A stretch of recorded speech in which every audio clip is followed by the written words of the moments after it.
Olá, tudo bem contigo? Espero que sim. Vamos falar agora sobre as organizações internacionais, que são entidades formadas por outros estados ou mesmo por outras organizações internacionais, cuja personalidade jurídica é amplamente reconhecida no direito internacional, tem sua origem em tratado, ok? Então cada organização possui um ato constitutivo e uma finalidade específica. O grande exemplo que nós temos de organização internacional é a ONU, Organização das Nações Unidas, cujo objetivo é a paz nacional. Mas nós temos os mais diversos exemplos, temos a OMC, a OIT, o GATT, enfim. Ao estudar essas personalidades, essas organizações, cada uma tem suas particularidades. O que vamos falar aqui agora são regras gerais, ok, desse formato de pessoa jurídica internacional. Então, uma vez criada por um ato constitutivo, que normalmente recebe o nome de carta ou mesmo Constituição, a ONU, por exemplo, possui a Carta das Nações Unidas. Essas organizações não possuem território, podem possuir sede.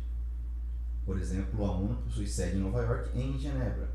Então, nós precisamos entender que nesse tratado constitutivo, já se prevendo uma sede, ou mesmo posterior, um adendo a esse tratado, determinado Estado cederá uma sede, um local para a sede dessa organização.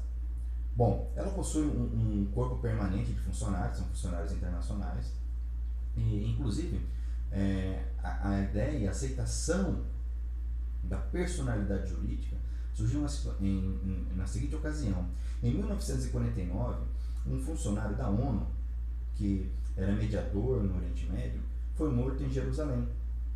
Daí que a ONU consultou a Corte Internacional de Justiça para conseguir obter um parecer sobre se ela poderia, ela tendo ou não personalidade jurídica, se ela poderia então requerer, ajuizar uma reparação por conta da perda do seu funcionário. Foi quando então a Corte Internacional de Justiça, em 1949, reconheceu essa personalidade, o que hoje é amplamente reconhecido, não se discute mais essa questão.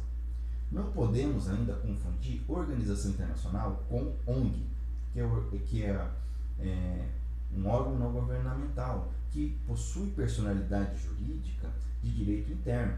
Por exemplo, nós temos algumas ONGs que atuam amplamente no âmbito internacional, como o Greenpeace, o Médicos Sem Fronteiras, porém não possuem personalidade jurídica de direito internacional.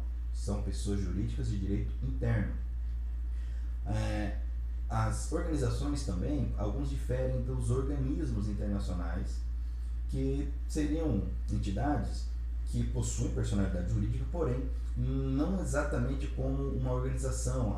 O funcionamento, a criação diverge um pouco. Nós poderíamos citar o GATT, que é um acordo geral de tarifas aduaneiras.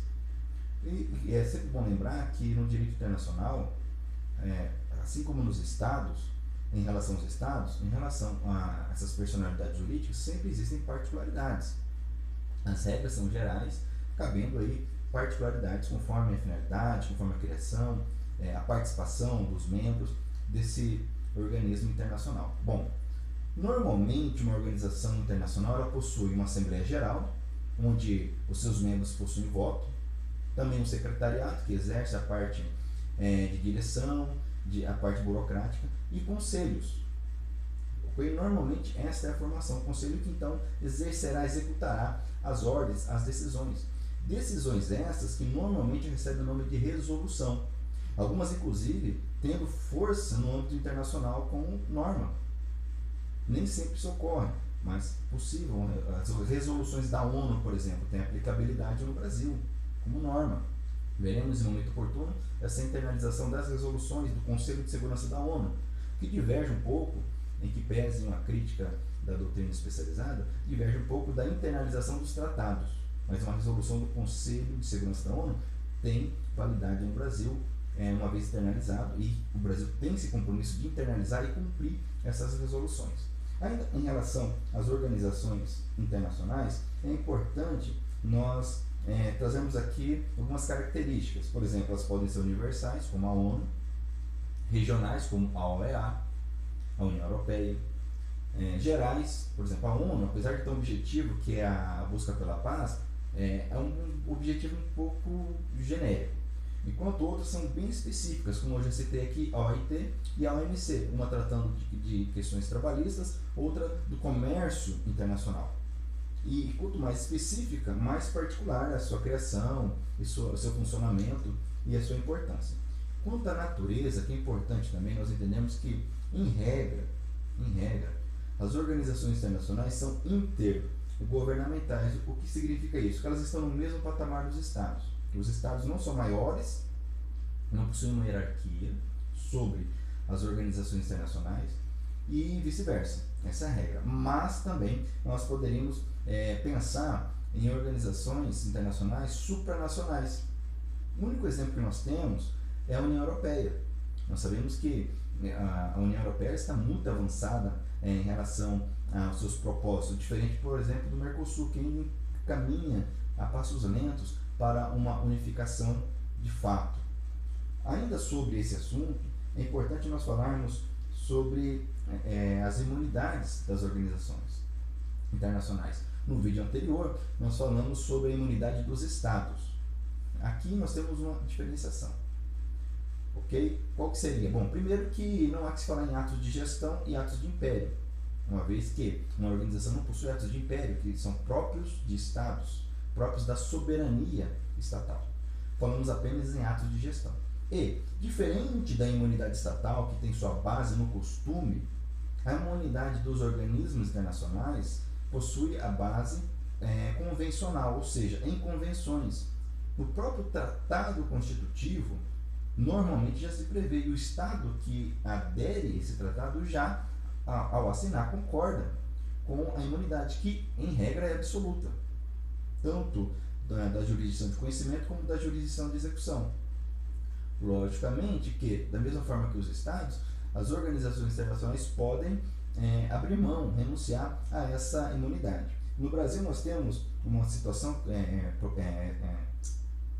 dois recursos extraordinários em que o Supremo já se debruçou sobre essa questão, que é o recurso extraordinário 578-543, oriundo do Mato Grosso, e outro também oriundo do Mato Grosso, o recurso extraordinário 597-368, onde se entendeu pela imunidade absoluta.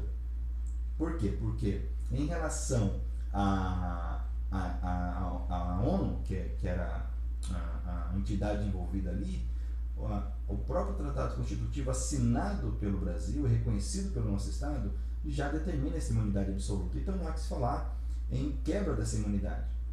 Bom, basicamente é o que nós temos para falar sobre as organizações internacionais. Lembrando que, último ponto, o pessoal, os seus funcionários internacionais, e exercem essas funções e são considerados, aqueles que representam as organizações internacionais, não são considerados diplomáticos, pessoal diplomático, mas paradiplomático. Ok? E com isso nós encerramos esse vídeo. Espero que você tenha gostado. Se você se sentiu alimentado no seu conhecimento, se fez diferença para você, não esqueça de curtir o vídeo, de compartilhar e comentar eventuais dúvidas, críticas. Estamos abertos a elas. Ok? Até a próxima.